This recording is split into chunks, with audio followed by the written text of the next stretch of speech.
मुनिवर, जी महाराज। मेरे पुत्र राम का विवाह सकुशल संपन्न हुआ। अब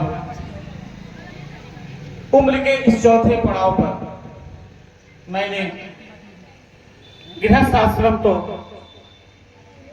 भरपूर ढंग से जिया, अब हृदय वानप्रस्थ की ओर अग्रसर है।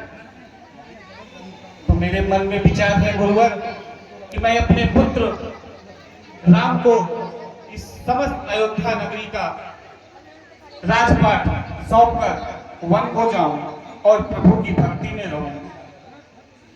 महाराज, मैं ब्रह्म का मानस पुत्र वशिष्ठ बहुत समय से आप ही के राज्य में हूं। मैं ही नहीं, मेरे जितने भी पूर्वज थे वो आपके पूर्वज महाराजा अज, दिलीप, हरिश्चंद्र, इन्हीं सब की कृपा पे अपनी जीविका चलाते थे। मैंने राम को बचपन से देखा है। बचपन, किशोरावस्था, युवावस्था, बहुत समय से राम को देखा है। राम कोई साधारण नर नहीं है, वो तो परम ब्रह्म का रूप है।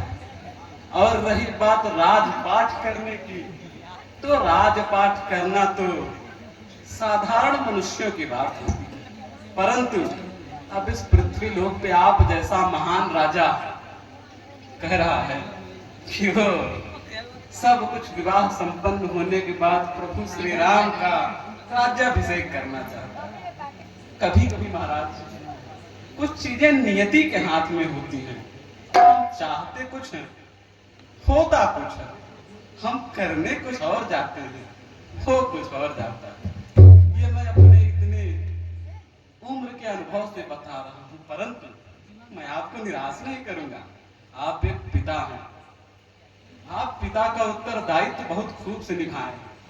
आप जैसे रघुकुल के राजा तो इस पृथ्वी पर शान है। रघुकुल रीति सदा चली आई, प्राण जाहि पर वचन न जाए। और आपका जो ये विचार है श्री राम को राजा बनाने का, इससे पावन, इससे पवित्र, इससे अच्छा तो कोई विचार हो ही नहीं सकता। और मेरे लिए यह बड़े गर्व की बात है कि स्वयं राम प्रभु को राजा बनते हुए देखे, और उनके राज्याभिषेक का गौरव मेरे हाथों हो, तो मैं अपने आप को धन्य समझूंगा इस जन्म में। महाराज, धन्य है आप मुनिवर, धन्य है। तो आप कोई अच्छा सा मुहूर्त देखकर बताएं, उसी दिन हम राम का राज्याभिषेक करेंगे। महाराज, समय, रीति, काल, अच्छा बुरा निर्माण करता, पालन करता, विनाश करता सब राम ही हैं। राम से ही प्रकृति आरंभ होती है, राम पर ही खत्म होती है। बाकी आप जो चाहते हैं कि राम का, श्री राम का राज्याभिषेक, तो उसके लिए कल का मार्गशीर्ष शुक्ल सप्तमी विक्रम संवत का सबसे अच्छा दिन कर दे।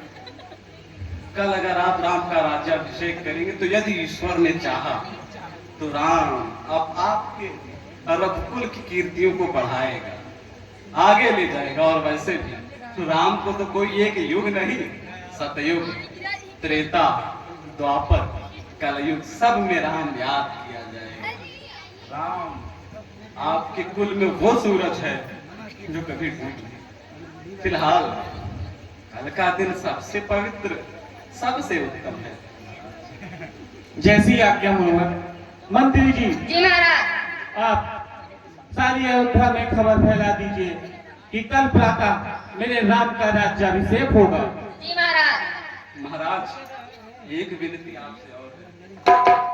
राम का राज्याभिषेक करने से पहले देवाधिदेव महादेव की स्तुति कर लीजिएगा, क्योंकि उनके बारे में कहा जाता है कि वो अगर कुछ बुरा भी घटने वाला हो आदमी के भविष्य में, उसको भी बदल सकते हैं। वो बहुत भोले हैं, उनकी पूजा जरूर करें। जैसी आज्ञा। और ईश्वर करे आपका रघुकुल इसी तरह दिन प्रतिदिन उठते हुए सूरज की तरह सदैव बढ़ता है।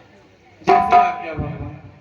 मंत्री जी, जी महाराज। आप तत्काल प्रस्थान करें और सारा इंतजाम करें। जी महाराज।